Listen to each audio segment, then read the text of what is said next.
Primeramente, no porque trae recetas que todavía no hice ninguna, porque voy por ahora en la parte de lectura, sino porque va pasando por conceptos, historias, y cuando recibí, empecé a hojear el libro, dije, esta va a ser mi clase.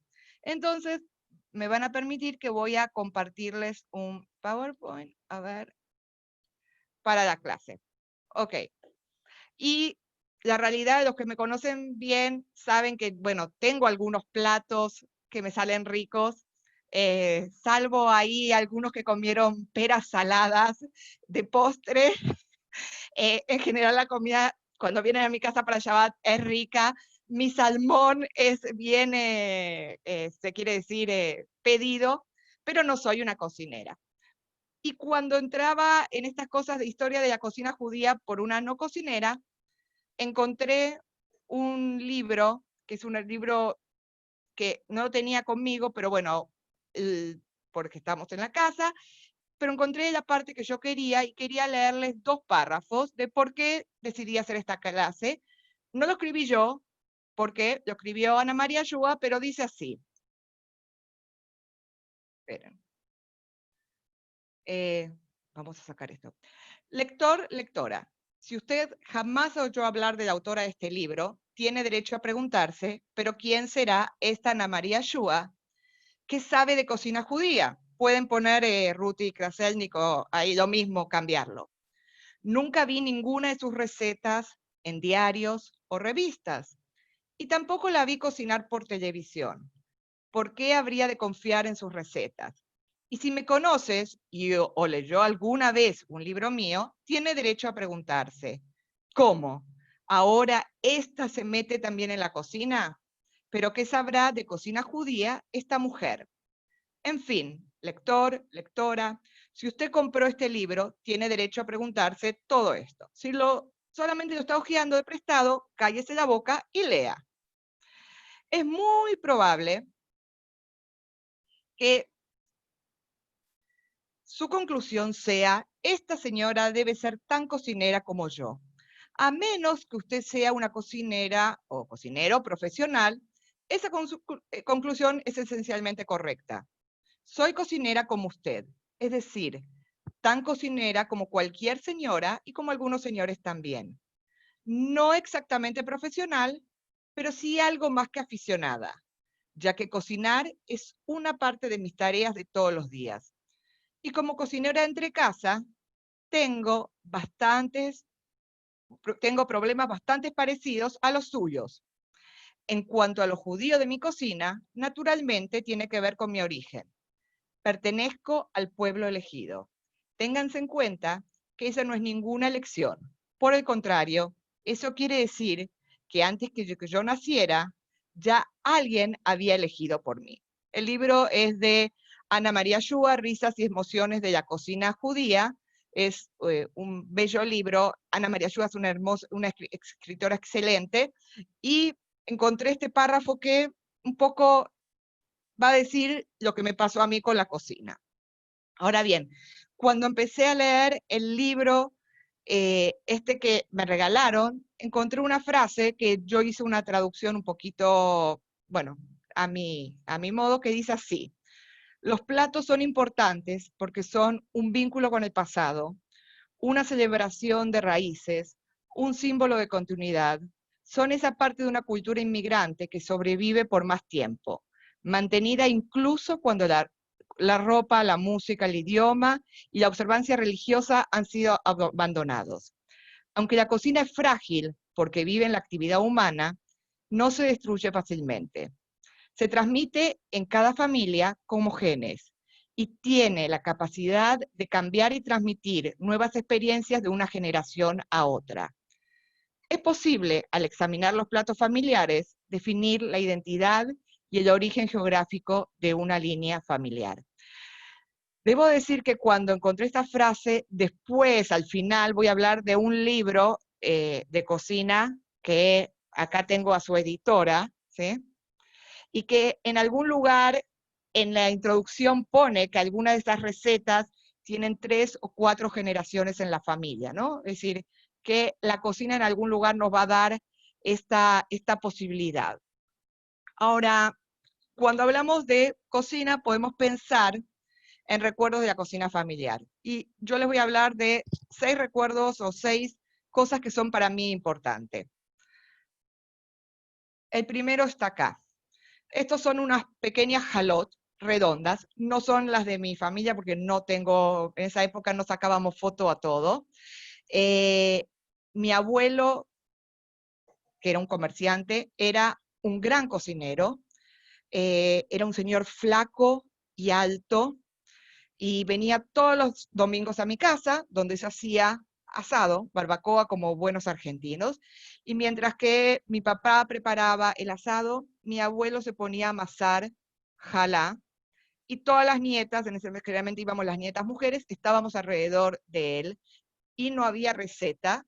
Él tenía sus implementos de cocina que estaban ahí, y eran los que usaban, y las jalá salían así redonditas, y nos hacía para toda la semana tener jalot.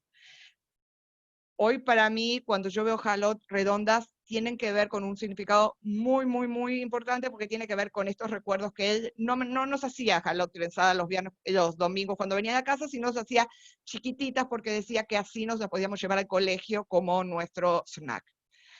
Pero no solamente tengo este recuerdo, sino que tengo este, que son los famosos knishes. En mi familia no le ponían ningún dip para acompañar, y los knishes de papa tienen historias desde que en la casa de la familia de Gustavo, la abuela podía hacer más de 500 knishes para cualquier evento familiar, y evento familiar, digo cumpleaños, brit milá, etcétera, etcétera, etcétera, donde las mujeres ahí se ponían a amasar, y ella más o menos dirigía, pero estaba la abuela con la tía y la mamá, y había una cantidad de knishes deliciosos. En mi casa, mi abuela los hacía, y mi recuerdo es que ella criticaba a mi mamá porque mi mamá los hacía con discos para empanadas.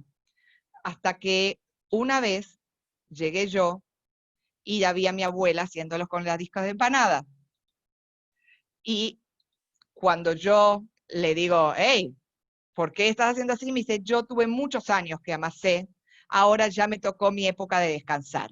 Pero yo iba mucho a la casa de ella cuando estudiaba, y la comida de los viernes tenía siempre el knishe de papa. El tercer plato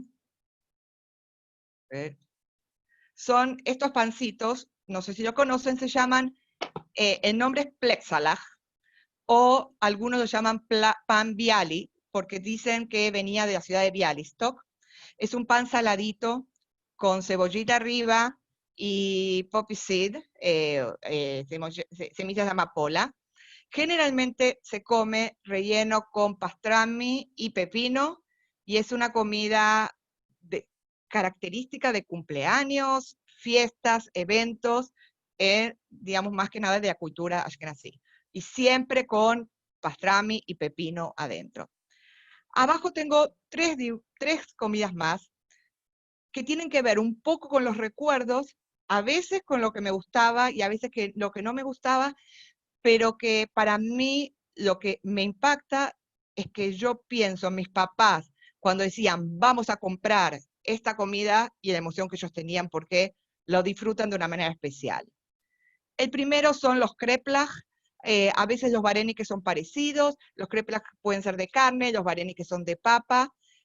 Es masa con papa, con cebollita, comidas simples, pero es como que era el manjar. El otro es el leikaj de miel, comida típica para Rosh Hashanah. Yo tengo que decir que no me encanta el leikaj de miel, pero cada Rosh Hashanah yo tengo un leikaj de miel en mi casa porque es parte de la mesa, ¿sí? No pienso en un Rosh Hashanah sin un leikaj de miel, ¿sí? Es como que es parte del menú. Y a veces pienso que es parte del menú por la emoción que estas cosas generan en mis recuerdos, ¿sí? Y lo último, que no me gusta para nada, no lo voy a comprar nunca, pero mis recuerdos cuando mis papás van a comprar, bueno, ahora no sé cuántos negocios hay, pero cuando iban a comprar, ellos los domingos a veces salían en la tarde a comprar al centro. Nosotros vivíamos como media hora de la capital, y iban a un negocio de comida judía y compraban el holodets. El holodets es una gelatina poco bonita. Esta es una foto muy bonita, con las cosas acá. En general es poco bonita a la vista, no genera nada que uno dice, wow, eso lo voy a comer. Pero cuando mis papás dicen, vamos a comer holodets, es como, oh, es lo más que hay. Y creo que tiene que ver en parte por cada una de las cosas que eh, significan y van eh, los recuerdos que ellos también tienen y que en algún lugar los van pasando. Voy a hacer un minuto para ver qué hay. De aquí sale la próxima clase de Rachel. Hay algunas cosas que no conozco y sería interesante. En inglés se llamaría esto comfortable food. Es verdad. Y es gelatina sencilla. Mi abuela lo hacía, es riquísimo. No es sencilla, es con hueso, le ponen cosas adentro, no sé. Yo simplemente pienso en la emoción que tiene para ellos y, y en algún lugar digo, wow, qué bueno, pero no es mi comida preferida, ¿sí? Así como sé que voy a comer los plexas con pastrón y pespino y mis papás me dicen, hacemos para cenar esto, yo estoy feliz, ¿sí? Es lo más. Y cuando al final es un sanguchito, no, si uno se lo pone a analizar, no es, pero en algún lugar también el tema de esto, de este tipo de comida, es lo que a uno lo motiva. Ahora bien, la comida es una parte importante de nuestra identidad y cultura, y tratar de examinar el papel que tiene la comida en nuestras vidas puede a veces ser difícil. Es más, a veces la comida se convierte en la forma principal que las personas tienen, identifican a la cultura judía. Mediante la comida se puede identificar. Sin embargo, la comida y su historia se relacionan con temas que son a veces claves para comprender. La comida nos va a contar nuestra identidad, los valores, nos va a contar historias, nos va a dar información de los roles que tenían los hombres y las mujeres en la familia, en la comunidad, qué es lo que pasaba con cada uno de ellos y cómo se generaban. La comida también a veces nos puede dar pistas, ¿no? Y a medida que aprendemos sobre la comida, también aprendemos cómo la familia sobrevivió a una entidad económica diferente en algunos periodos de la historia. Por ejemplo, para las mujeres judías, la historia de la preparación de alimentos, esperen que acá está, es una historia que muestra fortaleza y muestra el liderazgo, ¿no?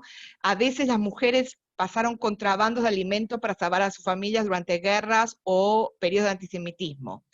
Es sabido que durante la Inquisición española, la Inquisición atrapó a muchas mujeres porque por su deseo de mantener las prácticas judías, se fijaban si mezclaban los alimentos o no, y mediante eso atraparon la Inquisición a algunas mujeres, ¿sí? Las mujeres han sido generalmente las principales preparadoras de alimentos, y a veces, aparte de ser las preparadoras de alimentos, también eran las asalariadas en algunos momentos, ¿no? Generaciones de dificultades y opresión afinaron esta habilidad de supervivencia de las mujeres, que se volvieron bastante feroces en esto de alimentar a los hijos, sin desmeritar el lugar de los hombres, ¿sí? Pero en este lugar, tal vez porque yo soy mujer, desde ese lugar lo pienso yo, ¿sí? Ahora, cuando hablamos de este tema, nos salen dos conceptos, ¿sí?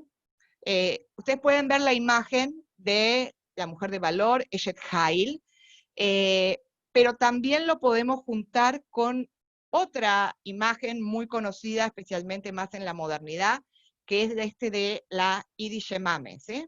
Tanto la Eshet Hail como la Idi Shemame aparecen cuando uno empieza a analizar, y esta determinación de las mujeres judías les valió no solamente el aprecio, sino este prototipo de Idi Shemame, que a veces es prepotente, tiene gran carácter, es sobreprotectora, a veces es manipuladora, y el alimento forma parte de todos esos digamos, relaciones que hay entre la madre y la Yiddish Mame, por decir así, y sus hijos. Ahora, cuando analizamos el Eshet Hail, que es un texto del libro de los Proverbios, en una partecita dice, es como los navíos mercantes y trae sus sustentos desde parajes lejanos. Se levanta cuando aún es de noche y proporciona alimento a su hogar y una ración a sus mozas. ¿Sí? La Yiddish Mame hace todo esto. Ahora, desde alguna mirada un poco, si se quiere decir, feminista, podríamos criticar por qué la mujer tiene que ser, por qué hay que agradecerle por esto de la comida que es la que prepara en la cena de Shabbat.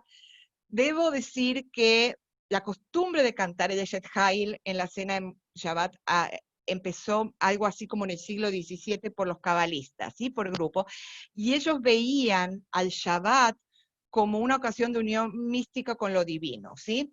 Entendían alegóricamente que el Eshet Hail era una representación de la Shejina, que era la presencia femenina de Dios, y por eso lo incluyeron. Después pasó de esa lectura alegórica a una lectura literal que era agradecer a las mujeres que cocinaban y preparaban la cena de Shabbat, ¿sí? Entonces, desde una concepción, o si quiere decir más alegórica o más literal, en algún lugar el Eshet Hail va a agradecer este tema.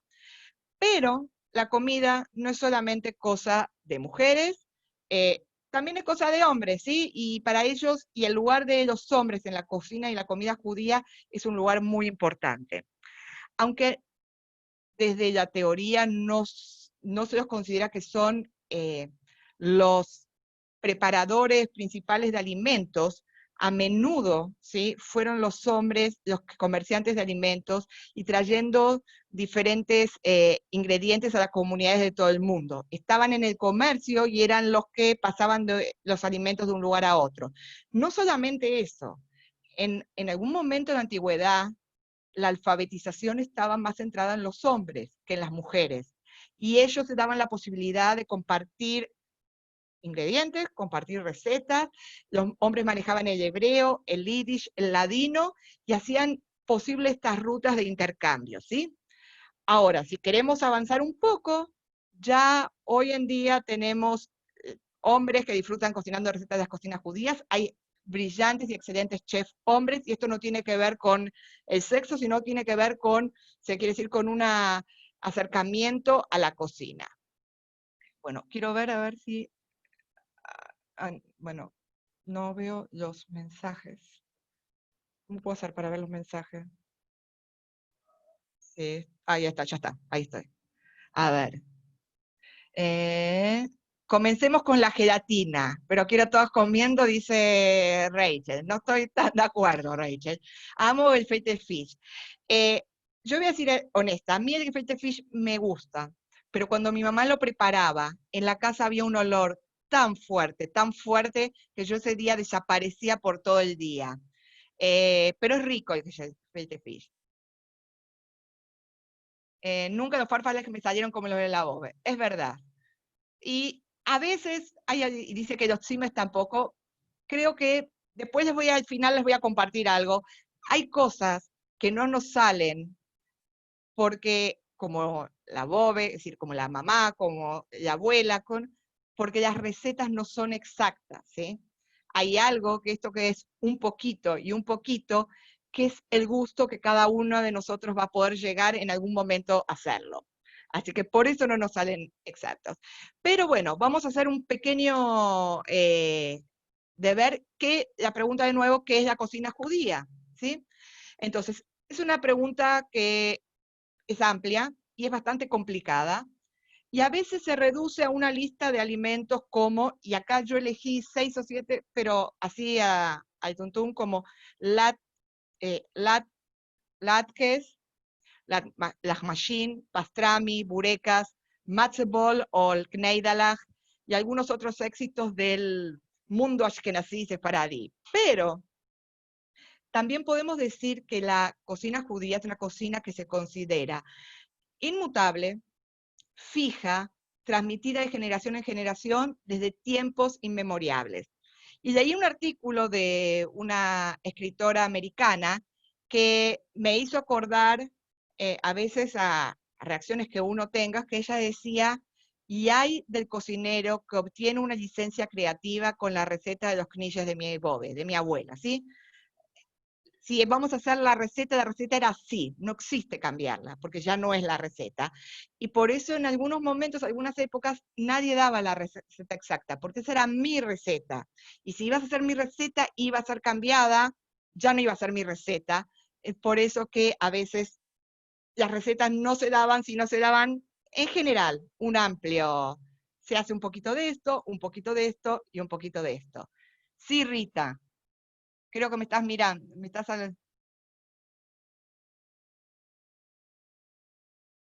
No te escucho, Rita. Espera. Rita, no te escucho.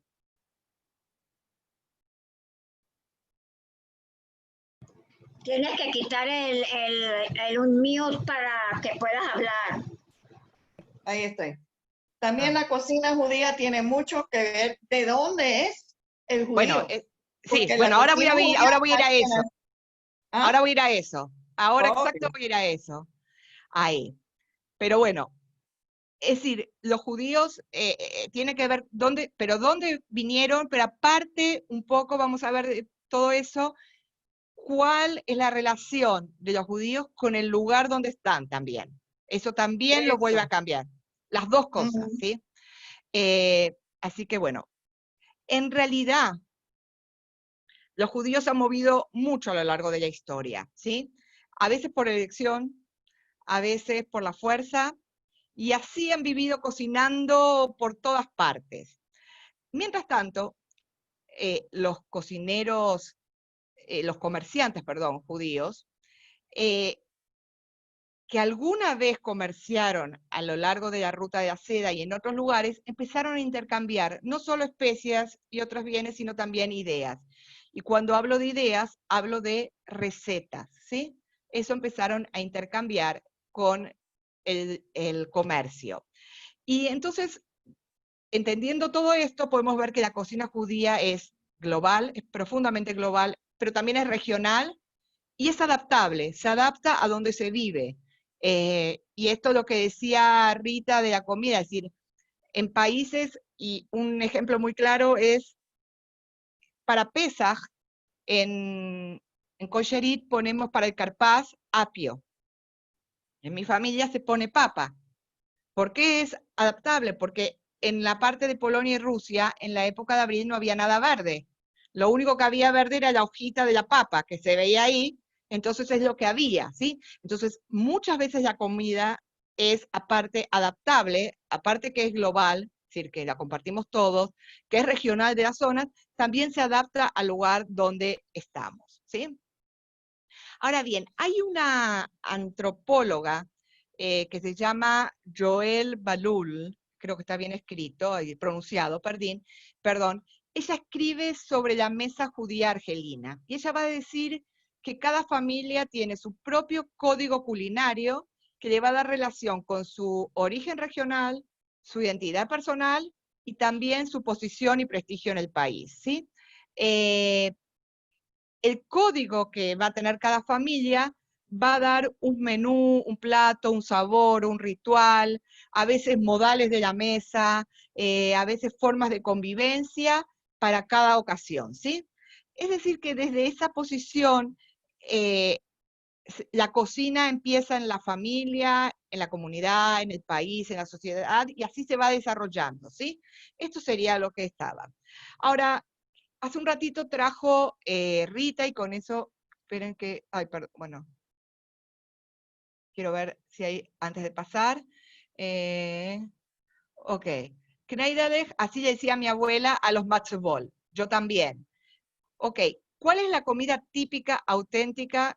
Esa es una pregunta que no te voy a contestar ni cuando termine, creo, la clase, porque la realidad es que toda es comida típica y toda es auténtica, ¿sí? Ahora voy a hablar específicamente de dos culturas, la cultura sefaradí y la ashkenazí. Y voy a empezar con la comida ashkenazí, y encontré esta imagen de un libro de humor judío por un autor argentino, y este lo dibujó Leon Herman, y el señor que tiene cara de niño mira a su mamá, que es la típica Yiddish mame, y adentro están la cantidad de comidas, la mayoría son, el 90% son ashkenazim, pero hay bastante comida, hay algunas cosas que no son ashkenazim. Escuchen los nombres: Borsch, Knishes, Cholen, Falafel, Blinze, Varenike, Mandle, Halle, Yorkei, Latkes, Gefilte Fisch, Grein, Zimes, Lochen, Kashe, Plexalech, Easy Fleisch. Eso nunca sé qué es, pero siempre me acuerdo que lo dicen. Leikach, Beigalech, Farfalach, Tajine, Kugel, Mina, Krepla, Holodets, ahí está la gelatina, Levivot, que son los latkes, Kneidalach, Teiglash, Karpa, Kijelech y Pilaf. ¿Sí? Todas esas, ahí la mayoría son ashkenazim, pero hay algunas cosas de la cocina sefaradí. Ahora, vamos a empezar con la comida ashkenazí. La cocina ashkenazí tuvo principalmente su desarrollo en los mediados de los siglos XVII, el auge fue en el siglo XIX y el siglo XX, ¿sí? La mayor parte de los judíos de Europa del Este, tengo que decir, eran pobres. Es decir, la mayoría de los judíos vivían en shtetl, que eran aldeas, y de esta región especialmente se comía comida campesina, pero en algún lugar adaptadas a las leyes de kashrut, muchas, ¿sí? Ahora bien, a principios de la Edad Media, la mayoría de los judíos que vivían en el continente europeo vivían principalmente en Europa Occidental y muchos en Alemania. En el siglo XIII, época de las cruzadas, los alemanes se vuelven un poco con problemas de antisemitismo y muchos judíos se dirigen hacia el este, a Polonia y a Rusia. A partir de ahí, la judería y las comunidades de Polonia son las más grandes, ¿sí? Hasta ese momento todavía vivían más judíos en Alemania. Ahora bien, los alimentos de los judíos polacos y rusos reflejan esa base alemana. Por ejemplo, el rábano picante, el pan de centeno y los encurtidos son alimentos alemanes que los judíos alemanes comían y transmiten a las generaciones después en Europa del Este. Una vez que los judíos llegaron a Polonia y a Rusia, se basaron en esa fundación alemana, pero ya adoptaron algunas costumbres también locales. Debido al duro clima invernal de la zona precisamente de Polonia y Rusia, comían muchos granos, tubérculos y guisos. Los judíos de Polonia tenían un gusto un poco simple, o por las cosas comunes, simples, y agregaban azúcar a casi todos los platos de verdura y pescado. El gefilte fish, el pescado hecho por los judíos polacos, es dulce, y aparte le ponen la remolacha o el grain un poquito dulce. Por ejemplo, yo le pregunté a mi papá, mi abuelo paterno era polaco, si el gefilte fish que comía él era dulce, y me dice no. En mi casa no, porque mi mamá era de Lituania, y los lituanos no le ponían azúcar al pescado, sí los polacos. Entonces, según lo que había, era lo que se iba poniendo, ¿no? Ahora bien, esta comida en el shtetl, en las aldeas de Europa, siempre estaba picada, en puré, amasada, enrollada y hervida a fuego lento. Era principalmente todo caliente, suave y muy, muy tierna. La grasa, que se llama schmelz o schmaltz, era muy apreciada por su sabor y un signo de opulencia era. Les quiero contar que viviendo en El Salvador, uno de los primeros años, viajamos a Miami antes de Pesaj a comprar bastantes cosas para Pesaj en Miami, y conseguimos el schmelz que venden en los supermercados congelados, la grasa de pollo para poner en los matzo ball y en la comida, ya que parece que es bastante común en Estados Unidos, se vende. No sé, en ese momento, hace 23, 24 años atrás, ahí lo habíamos comprado. En general tenían poco gusto por los vegetales crudos, que no sean el rábano, pepino y la cebolla.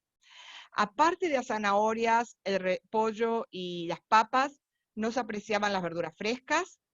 Las remolachas se usaron principalmente en la preparación del borsch, que es la sopa, y las legumbres secas, como los guisantes y frijoles y lentejas, se usaban más que nada en sopas. La comida, y esto lo saqué del libro, y me reía porque yo decía, según quien lo escriba, es decir, lo saqué de un libro, pero según quien lo escriba, va a cambiar el adjetivo. Decía que la comida iba acompañada de sabrosos condimentos. El sabroso va a cambiar según quien escriba la crítica, como el rábano picante, el horseradish o grain, y encurtidos como pepinos y tomates. Por ejemplo, a Gustavo le encanta comer la comida con el grain. Yo le compro horseradish y en la familia, tanto de él como la mía, se buscan que el horseradish sea bien picante. Cuanto más picante, mejor. Así que, y también el tema de los encurtidos y cada uno de los pepinitos que van ahí. Ahora, lo que voy a decir ahora, a lo mejor hay gente que no le gusta, pero la realidad es que es así, ¿no? Hay una gran cantidad de alimentos que son ricos en almidón, como fideos y papas. Y esto lo puse en rojo porque me da pena, pero hay que decirlo como es. La mayoría de la comida era un color indescriptible y es poco atractiva para la vista. La comida ashkenazí, la mayoría, no es algo que uno dice, wow. Y no sé si porque no había esfuerzo para la presentación. Hoy ya empecé a ver algunos platos en estilo gourmet de esta comida que en algún lugar se presentaba de esa manera. Que bueno, es creo que el darle vuelta y pensarlo desde una manera diferente. Voy a ver acá. La mayoría es incolore, sabora o roja. Bueno, algo así más o menos, ¿sí? Ahora, tengo que decir que la comida ashkenazí fue en algún lugar una de las más populares, especialmente en Estados Unidos. Y tengo que hablar del fenómeno, esperen un minuto, del New York Deli, que aunque la primera tienda, como acá ven, Katz, abrió en 1888 en New York, fue recién en la década de los años 20, 1920, que la tienda de delicatessen empezó a ser un lugar de reunión de la vida judía, y estos sándwiches con pastrami eran un estándar y una obligación. Y es el momento donde la cocina judía sale del hogar, ¿sí? Es ahí, en ese momento. Hasta ese momento la cocina judía estaba metida en cada uno de los hogares. Para los primeros judíos que llegaron a Estados Unidos, muchos de ellos establecieron negocios que tenían que ver con fiambres, con charcuterías, y el tema del pastrami era la carne más preciada, ¿sí? Y en uno de estos libros decía que fueron tan populares los deli, que se convirtieron en el principal lugar de reunión. Y decía que el domingo por la noche en los delis reemplazó al viernes por la noche en la sinagoga. Estoy hablando de los años 20 en New York. Y con esto voy a cerrar un poquito de la comida ashkenazí. Me queda el cholent, que es una comida tradicional, especialmente de Shabbat, pero no la voy a hablar hasta que termine la comida sefaradí, porque más que nada la vamos a ver en una imagen. La comida sefaradí, y acá tienen un mapa de todo lo que es el mundo, digamos, ahí está. Aunque Sefarad técnicamente es la península ibérica, ¿sí?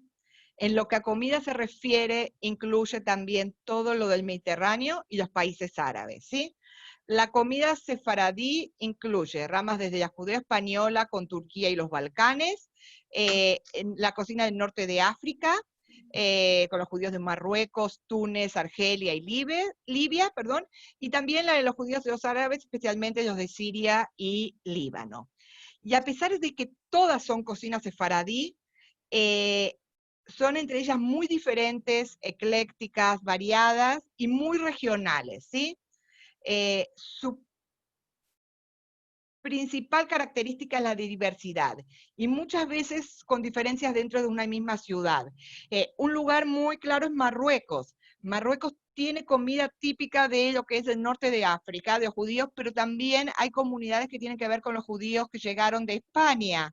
Entonces, donde la comida es totalmente diferente, y los dos son judíos marroquíes y a lo mejor de la misma ciudad de Marruecos, ¿sí? Entonces, a veces dentro de una misma ciudad, la comida sefaradí nos brinda esta diversidad, ¿sí? Y en el mundo sefaradí la comida no solamente era para alimentar a una familia, sino también muchas veces estaba vinculado a temas religiosos y sociales, donde se iba enmarcando y era lo que se iba haciendo analizaban el año entre eventos del ciclo de vida, más los ciclos de las fiestas, más fiestas, momentos extras que tenían que ver con la cocina dentro de las mismas fiestas, y es como que están todo el año cocinando desde el mundo sefaradí. Ahora, el hecho que los sefaradí, y especialmente los de los países árabes, dejaron su tierra mucho después que los ashkenazim, y se integraron a la sociedad, es decir, los platos que integraron los platos ashkenazim mucho antes, ¿sí? a la sociedad general, originó que estos platos todavía tengan una fuerte identidad familiar. Poco a poco uno va encontrando algunos platos estos de que en mi familia lo hacemos así, o es así, pero todavía, o en algunos restaurantes, pero todavía está en el mundo familiar. Recién estos últimos 20 años empezaron a aparecer y se hicieron mucho más populares los platos de la comida sefaradí en la sociedad general, no estoy hablando en el mundo sefaradí, ¿sí? La comida sefaradí, como antes dijo Raquel, que escribió en Rachel, que escribió en el chat, en cambio es muy colorida, es aromática, en contraposición con la ashkenazí, incluye diferentes elementos que dan sabor, como semillas, pétalos, agua de flores, y algo muy importante, que lo tiene también el mundo ashkenazí, pero creo que está como bien el tema de hospitalidad y el tema de toda la hospitalidad con el tema de la comida es muy fuerte, y el año es como dije antes, una constante sucesión de eventos donde la comida es una parte muy, muy, muy importante. Ahora, en la comida sefaradí encontramos algunas características recurrentes de la cocina que están en la actualidad. Por ejemplo, se encuentra una mayor utilización por los sabores agridulces, ¿sí? Obtenidos al mezclar jugo de naranja, tamarindo, uvas agrias, limón o vinagre con azúcar y miel. Por ejemplo, la comida persa, leí, en la comida persa la carne o el pollo se encuentran en formas de albóndigas, y se agregan garbanzos, lentejas, vegetales como espinaca, nabos, puerros, y también frutas como albaricoques, manzanas o peras, ¿sí? Estas comunidades incluyeron productos nuevos, como el arroz, la berenjena, la espinaca, higos en todos sus platos, y algunos otros elementos como el alcaucil, los espárragos, frutas como la naranja, los albaricoques, y también, por ejemplo, las semillas como almendras y pistachos. Si ustedes empiezan a ver todos los elementos que estoy diciendo que incluye la comida sefaradí, y lo que dije que incluía la comida ashkenazí, se dan cuenta la variedad que hay, ¿sí? Los judíos, especialmente, esto se empieza a dar porque estaban involucrados en el comercio y en el intercambio a veces de especies y por ejemplo, de aceites, como el de oliva o de sésamo, de frutas secas, de nueces. Hay un libro, el libro de historia de Doña Gracia Nací, ¿sí? Cuenta cómo estaban con toda la familia con el comercio de las especies, ¿sí? Eso era algo muy fuerte, y eso se incluía en las comidas.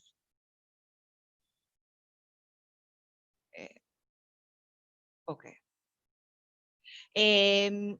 Las comunidades sefaradíes son conocidas en general por abundancia, gran cantidad de especies de hierbas aromáticas, semillas, raíces, pétalos y cáscaras que utilizan. Por ejemplo, Algunos usan azafrán, pero otros no usan azafrán y usan comino. La cúrcuma y el cilantro son los favoritos de los judíos provenientes de Egipto. Los de Turquía utilizan más pimienta, pimienta de Jamaica y la canela. El cardamomo es popular entre los judíos de Irak e India. Por ejemplo, para la comida agridulce, los judíos de origen sirio e Irak utilizan el tamarindo o la granada, los del norte de África el agua de flor de naranja, los de Turquía y Balcanes el agua de rosa, y los que tenían que ver con la herencia ibérica, es decir, de España, ralladura de naranja, chocolate y vainilla, ¿sí? Ahora, encontré algo muy interesante y acá quiero aclarar que no es un error ortográfico, sino así se escribe. Los judíos de Italia utilizaban un vinagre llamado aceto hebraico, hebraico sin H, así se escribe, aunque el hebraico hoy le ponemos H, preparado de uvas sin madurar, ¿sí? Voy a ver un minuto. Acá está, los comentarios hasta acá.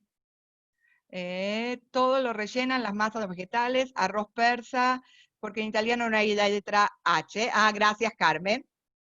Ahí, yo primero lo había puesto con H cuando lo estaba haciendo, pero dije no, se escribe, si así estaba, aceto hebraico lo vamos a poner como es, ¿sí?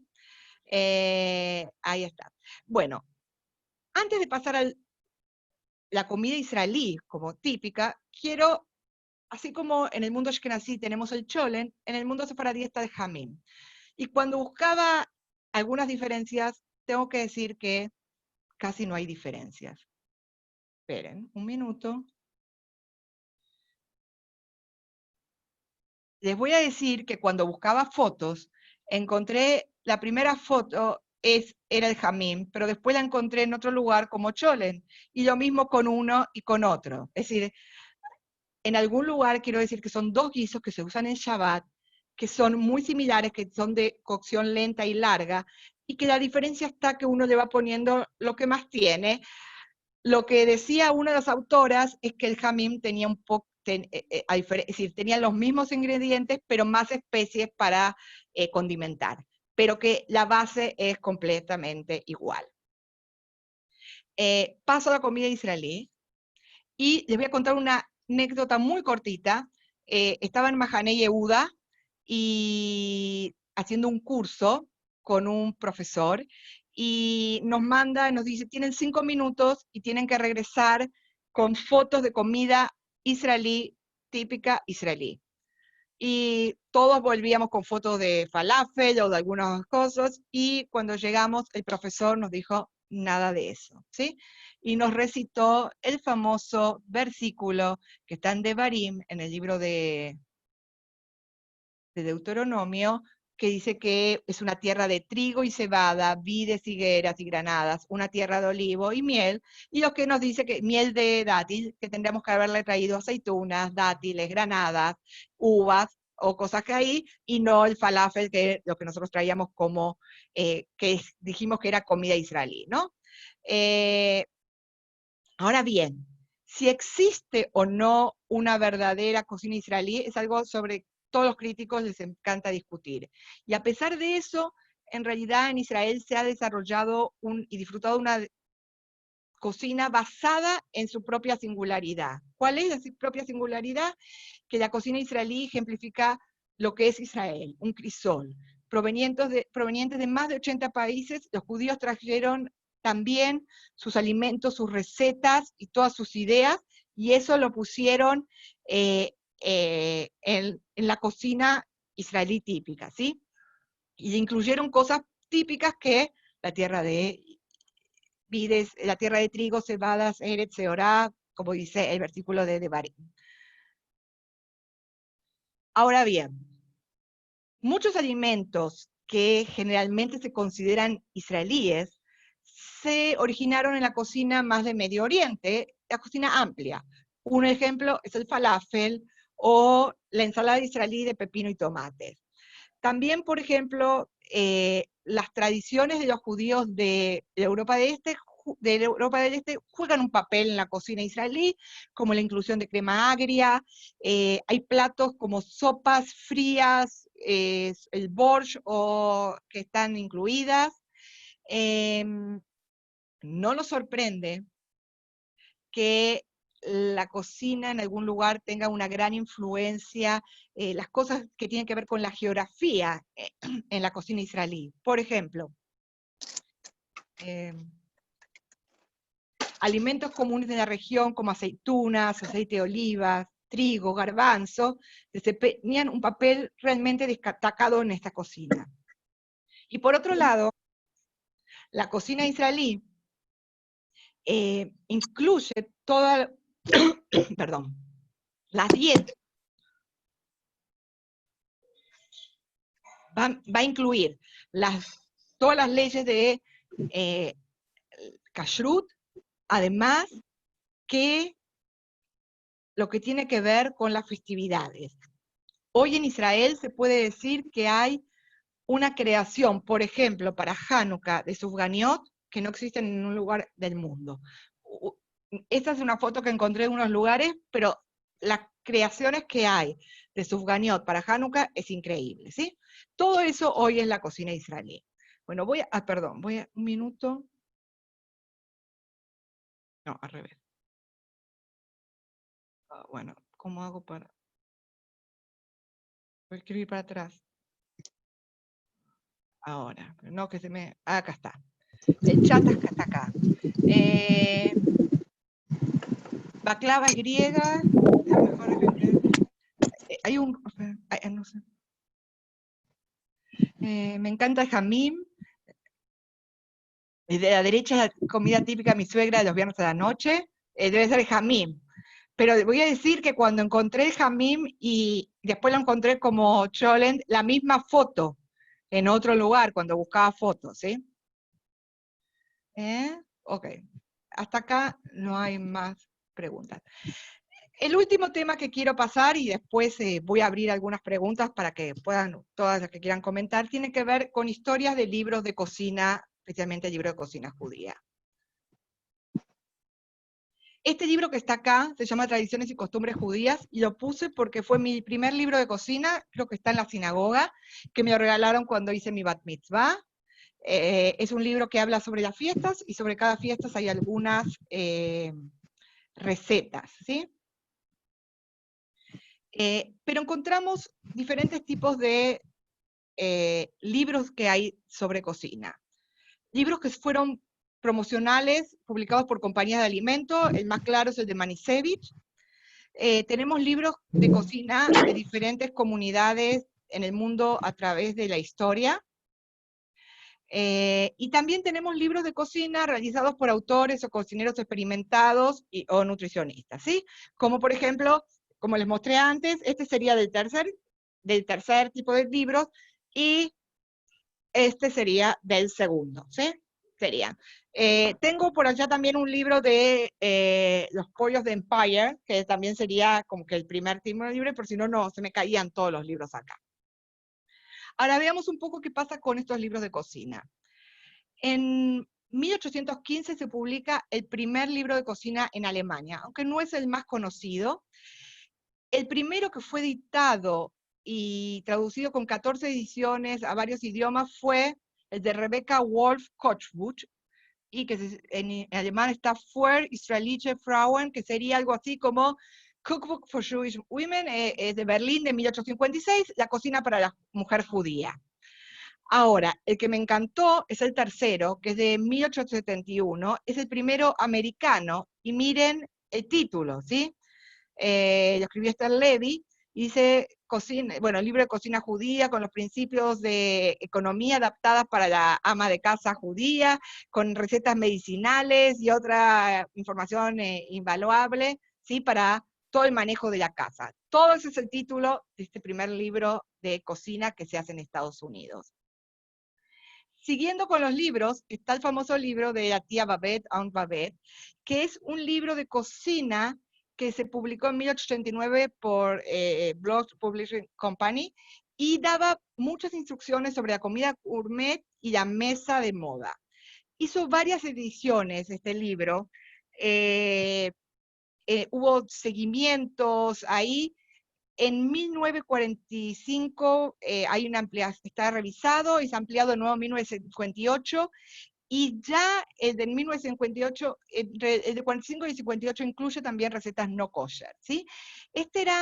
Tienen que entender que es un libro que aparece en la época donde el movimiento reformista entra como que muy fuerte en Estados Unidos.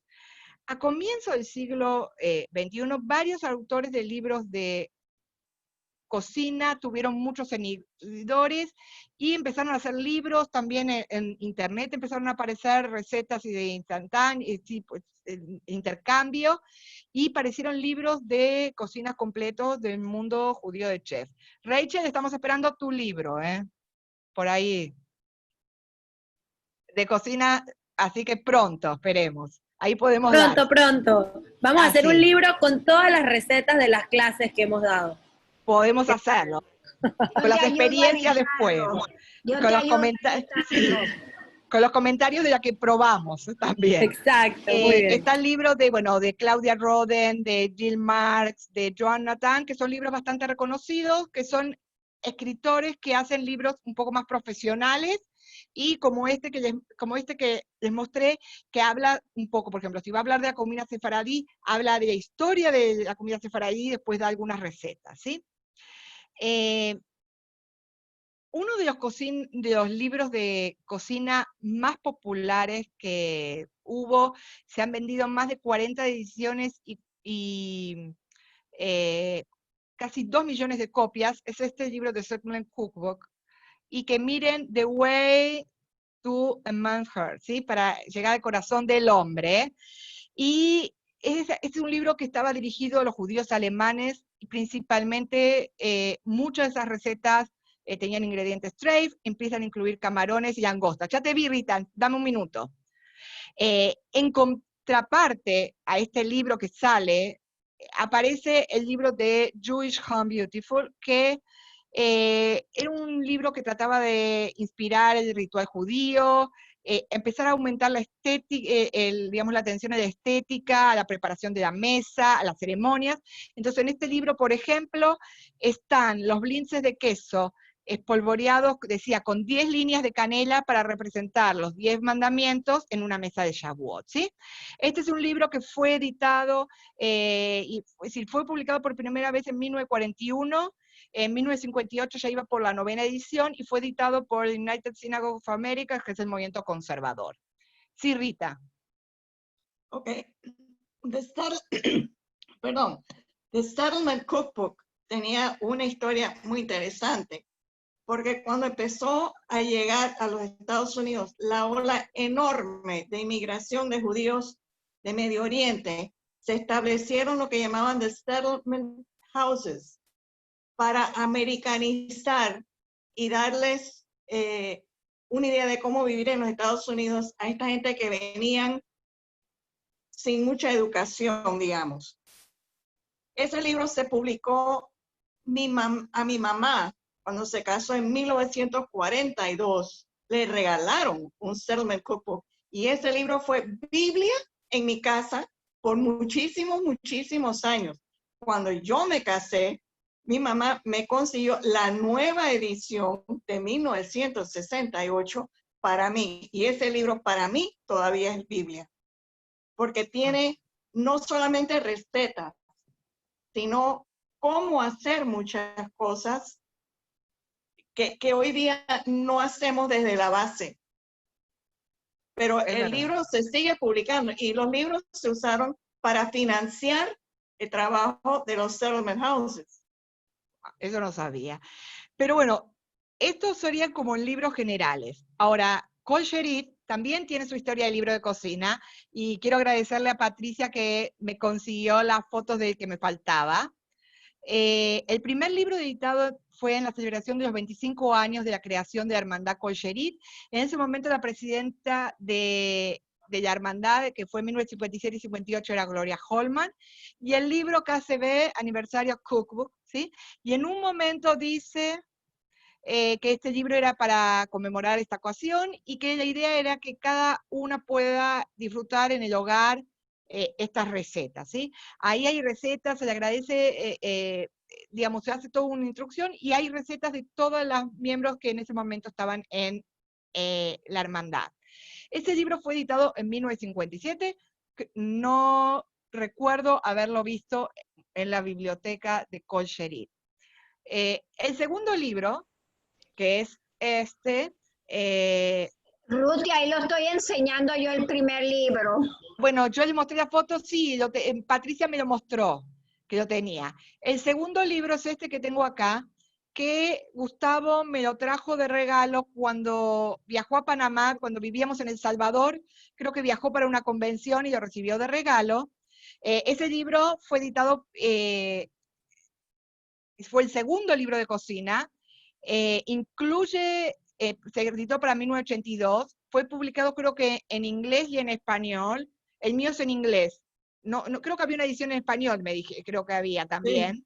Sí, sí. Este es en inglés, y incluye recetas también del primer libro de los 25 años, y como dato muy especial, Rita, que está acá, fue la editora de este libro, ¿sí? Fue la que dirigió todo, y en algunos casos que leí que decía que estas recetas tenían más de 3 y 4 generaciones que las mujeres las hacían en la familia. ¿Sí? Eran recetas que pasaban de años en años. Muchas, a veces me acuerdo con el tema de las recetas que hacemos con Rita para las fiestas, ¿no? Pero en algún lugar esto tiene, y esto es lo que traía al principio de recetas de la historia, ¿sí? El tercer libro que tenemos, esta es mi receta favorita y yo ya estaba en Panamá, fue editado para los 75 años de la hermandad en el 2007, si no me equivoco, incluye recetas del libro de 1957 y de 1982,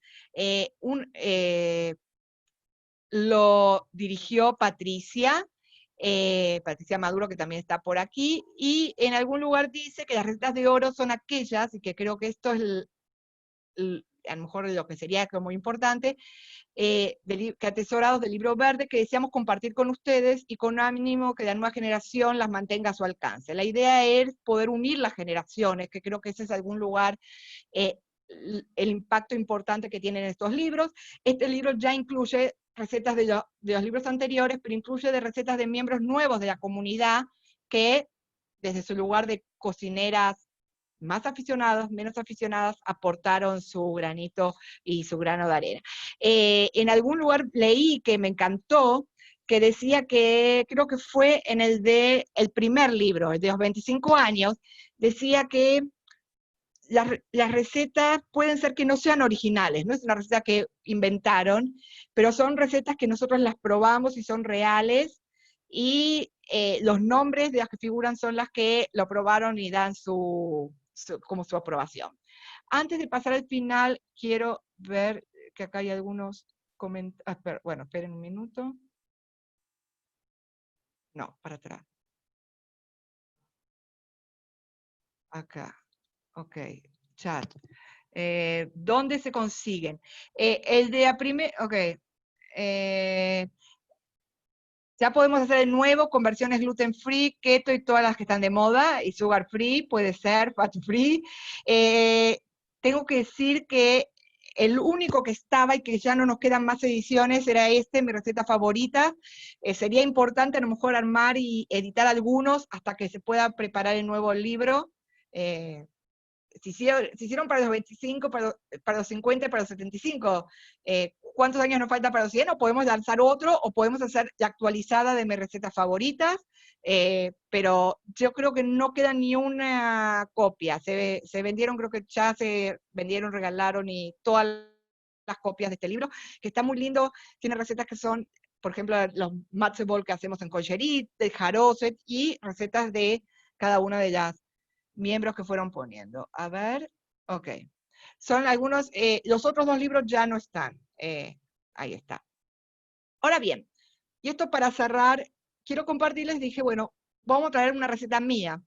Mi mamá hace unos galletitas que son de nombre, el nombre es bien ashkenazí, Komishroid o Kamishroid, Comish o Camish, lo pueden conseguir, y que les salen riquísimas. Son parve, te quedan crocantitas, ella las hace con chocolate, mi abuela las hacía con nueces, no con chocolate, y tiene un frasco enorme y siempre los pone. Le dije, pasame la receta. Y me dice, bueno, al final me la manda, y cuando me la manda, quiero mostrarles, esperen, lo que marqué en negrita, y la llamo y le dije, son 3 o 4 cucharaditas de polvo para hornear. Son 300 o 350 gramos de harina. ¿Sí? ¿Cuánto es? Y me dice, no sé. Tú me pediste la receta, entonces busqué 2 recetas y te armé una. Yo no mido, yo voy poniendo, y cuando siento en la mano que está lista, ahí ya está. No sé cuándo. Te prometo que la próxima vez que haga, me voy a fijar. Como saben que es época de cuarentena, mis papás están solos, no es que está haciendo todas las semanas con Mishroyd, así que voy a tener que esperar hasta la próxima vez que haga para que me diga cuánto le pone ella en realidad de harina, pero ella me dijo, no tengo idea. Le digo, bueno, pero una taza, me dice, no sé, porque yo tengo el paquete y voy poniendo. Así que ya las hice una vez, no me quedaron muy bien, creo que me faltaba harina. Pero bueno, esto es lo que pasa alguna vez con el tema de las recetas, que cuando no están se le pone lo que es la mano y que a veces necesitamos escribirlas para poder compartirlas, ¿sí? Ahí tú vas viendo, exactamente. Ella me dijo, no sé. Digo, pero la pesás. Me dice, ¿pesás la harina? No. ¿La medís? ¿Cuántas tazas? Tampoco. Así que no pude. No puedo compartir, así que no la hagan, solamente se las puse, estas son las fotitos. Las de mi mamá son así, más que nada, mi abuela le ponía nueces. Son muy ricas, son crocantitas, a Dan le encantan, y siempre cuando uno termina de comer con el café se come 2 o 3 y ahí está. Ahora, esta foto que encontré, que me encantó, ¿sí? Knisheri. Ahí está. Tengo algunas preguntas para cerrar y para abrirlas, si alguien quiere compartir algo, que tienen que ver con cómo uno expresa el judaísmo en la casa, ¿sí? Y que en algún lugar la comida tiene este lugar importante. ¿Cuál es el rol que tiene la comida en cada una de las festividades? ¿Cuáles de las recetas preferidas se transmiten historia y herencia del judaísmo? ¿De quién uno aprendió a cocinar? ¿Y hay algún secreto familiar o tradición familiar relacionada con la cocina? Bueno, ahora voy a poner algo más y después saco esto y abrimos a los micrófonos para quien alguien quiere comentar algo. Lo encontré para una actividad anterior y que me encantó esta frase, que es de un libro que se llama Miriam Kitchen de Elizabeth Ehrlich, y ella se acuerda de la cocina de su abuela. Y decía, mi abuela solía sentarse frente a su horno en un banquito alto de 4 patas, removiendo la sopa de pollo agridulce en una olla de esmalte blanco, repartiendo su visión salada. La cocina de Brooklyn, con azulejos blancos y azules de mi abuela, en la que se había vivido tanta vida, era su verdadera esfera. Allí se cortó, rayó, saló, condimentó. Allí entregó tradiciones traídas del viejo mundo y traducidas en medios de exigencias del nuevo. Gran parte de mi valioso aprendizaje tuvo lugar en esa cocina. Estos recuerdos volvieron a mí cuando me convertí en madre. Quería construir un piso debajo de mis hijos, algo fuerte y sólido. Entonces recordé y desenvolví un montón de historias familiares, muchas ubicadas en la cocina y cerca de ella. En estos recuerdos encontré sabiduría e innovación y los rituales y hábitos desvanecidos. He estado llevando este paquete toda mi vida, ¿sí? Saqué partecitas, son extractos del libro, pero un poquito eso es lo que es la cocina, que es lo que trae uno de la familia de antes y lo que uno le va poniendo, ¿sí? Las recetas de mi abuela dicen un base, ¿qué tamaño? Así, exactamente. Miren, mi abuelo preparaba la jalá todos los domingos y estábamos todos atrás, no había recetas. Mi tía, que siempre estaba con nosotros, era una excelente repostera. Ella nunca pudo hacer la jalá igual que él. Le salía bien el pan, le salía bien, pero no le quedaba el mismo sabor. Primeramente, él era el que amasaba, ¿sí? Y vuelvo a decir, mi abuelo era flaco y alto. Yo no sé dónde tenía esos músculos, porque él era no era hombre, trabajaba, ella era un comerciante, tenía un negocio, vendía, mi tío era el que trabajaba fuerte, ella hacía chistes a todas las señoras que venían a comprar a su negocio, no, pero él amasaba, cuando amasaba tenía una fuerza increíble, no había la máquina esa buenísima para nada de eso, ¿sí? Solamente la mano. Y no había receta tampoco, pero creo que tiene que ver con algo de esto que uno lo siente, ¿sí? Así que bueno, no sé si hay alguien que quiera hacer algún comentario de las preguntas, alguna receta, alguna historia. Yo tengo aquí el libro. Sí, algo. Yo Sí. tengo aquí el libro de Curazao, yo que tengo herencia curazoleña. Este libro se llama Recipes from the Jewish Kitchen of Curazao. Yo lo tengo también. ¿Tú lo tienes, Rita? Yo lo tengo también y lo uso bastante. Sí, yo lo uso también bastante. Tiene puras recetas de Curazao y me lo regaló mi tía que vivía en Curazao para que yo tuviera la herencia de la familia. Quería mostrárselos. Ruti. ¿Qué elementos tenía la cocina de Curazao especial? ¿Algún ingrediente? Bueno, Mucho yo queso. creo, y Rita, contesta tú. Mucho queso. Mucho queso. Mucho Ruti, queso. Un comentario. Sí, Mucho sí, Emily. queso, mucho enlatado, porque era muy difícil conseguir fresco ahí en ese lugar. Así que se la arreglaban con los quesos, con las cosas enlatadas, con mantequilla traída de Holanda, en lata, este tipo de cosas. La cocina judía se adapta al lugar donde está. Eso tenemos que estar claros. O sea, no hay una cocina universal, típica, ¿cómo te digo? Impuesta. Es Por eso la cuando, adaptación de lo que hay ahí. por eso cuando Liliana creo que hizo esta pregunta, ¿cuál es? Toda es, toda. Y la cocina judía es regional, es universal, es particular, es fija y es cambiable. Todo eso. Bueno, Sí, Emily, Una perdón. cosita. Espera, Quería está Emily. comentar. En la Sí, sinagoga donde espera un minuto, Rita, espera que están hablando acá. Quería Sí. comentar que siempre tengo un amigo que una vez me dijo que la comida sefaradí tiene relleno de todo. Rellenan tomate, ají, repollo, coliflor y lo último cebolla. O sea, el relleno es parte de la comida sefaradí, que es algo diferente. Yo creo que aparte de la comida sefaradí es el tema de las especies. Eso le da una variedad. Yo no creo que la comida ashkenazí, más que pimienta y sal, no usamos otra. Pero, yo quería decir que cuando yo era más joven de lo que soy ahora,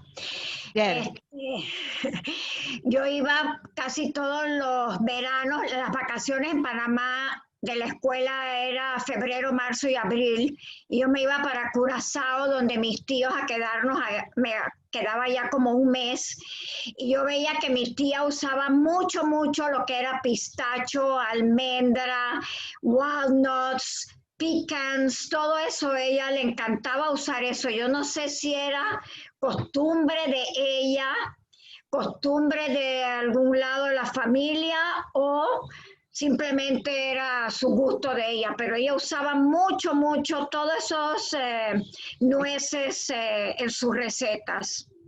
Puede ser. Yo Pero para mí, por ejemplo, he hecho recetas de los matzo ball riquísimas, pero yo cuando hago la receta de los matzo ball, que le digo kneidalach, son las de mi mamá.